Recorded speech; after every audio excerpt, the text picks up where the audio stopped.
This is the Hidden Killers podcast with Tony Brueski. Featuring author, psychologist, and daily contributor, Shavaun Scott. BTK, Osage County Under Sheriff Eddie Vierten. I talked to him the other day about the investigation and where it's going. They seem very excited, very amped up to get to some of the evidence they're requesting from Wichita to look over and see if there is truly some sort of connection to the murder that took place in Oklahoma with Cynthia Dawn Kinney. As we know there, no body ever found, but BTK did have those writings of bad wash day while he was an ADT installer across the street from the bank where she disappeared at the laundromat back in 1976.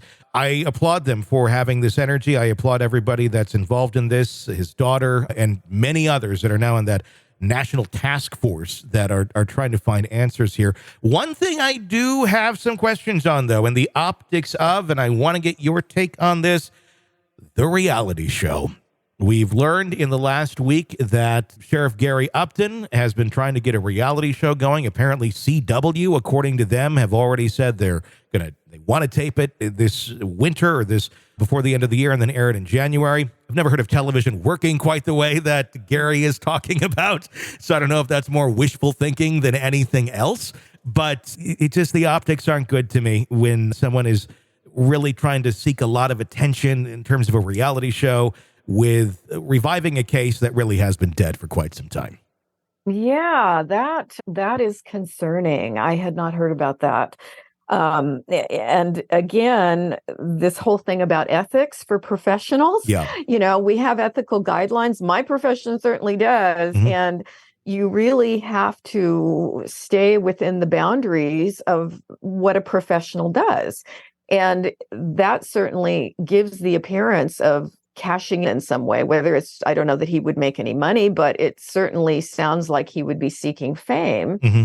And that is concerning because ultimately, what is the point here? It's not about somebody becoming famous or becoming a celebrity figure. It's really about want to solve this crime, And I admire the focus because crimes like this are often solved by one investigator who comes along with some renewed vigor and energy and passion and starts, working it hard and looking for leads that have been ignored. And so I celebrate that. I think that's always a good thing. Let's keep looking. Mm-hmm. But a reality show is definitely bad optics. And if anybody asks my advice, I would say, let's not do that. There's no benefit. Exactly everything you just said. I do admire people who are going to step out of their own comfort zone, step into an area where they really don't have to, and try and bring justice, try and find answers to cases that have been sitting there forever and getting some fresh eyes on it.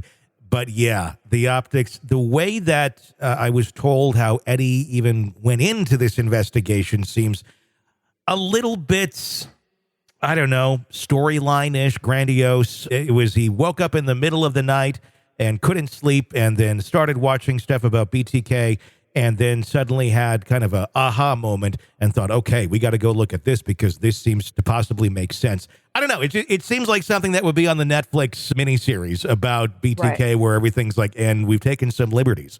I don't know. I don't want to be discouraging in this because I'm not. I'm just saying the optics on this are starting to smell a little bit.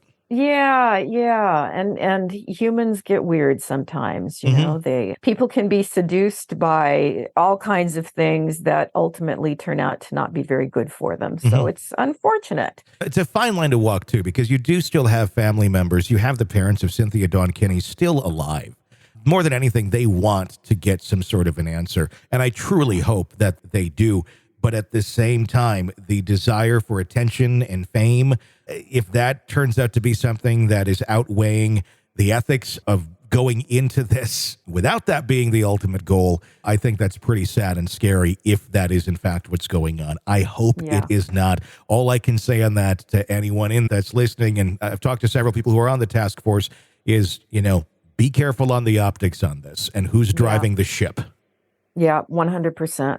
Yeah, we need to stay with good ethical guidelines. And what is our goal here? So let's solve the crime. This is the Hidden Killers Podcast. Want more? Start binging on all of our true crime podcasts right now through Apple Podcasts and get an ad-free experience when you sign up to be a True Crime Today Premium Plus member exclusively on Apple Podcasts. More of the Hidden Killers Podcast dropping soon. Press subscribe now.